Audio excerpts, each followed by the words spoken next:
sono molto preoccupato dalle correnti d'aria. Non avresti per caso un paravento?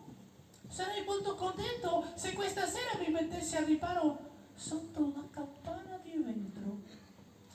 Il mio ometto aveva capito che il fiore era un po' complicato, ma era molto profumato e tanto tenero.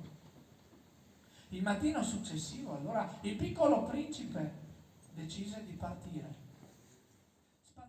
Mi piacerebbe tanto vedere un tramonto. Può ordinare al sole di tramontare? Avrai il tuo tramonto.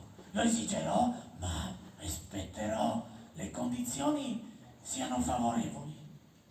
Sì, ma quando lo saranno? Disse il piccolo principe.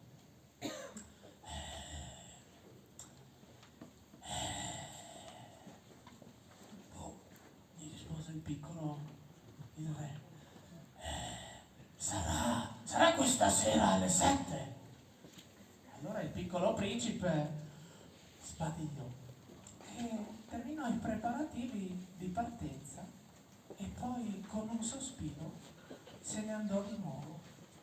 Ti nomino mio ambasciatore, gridò il re.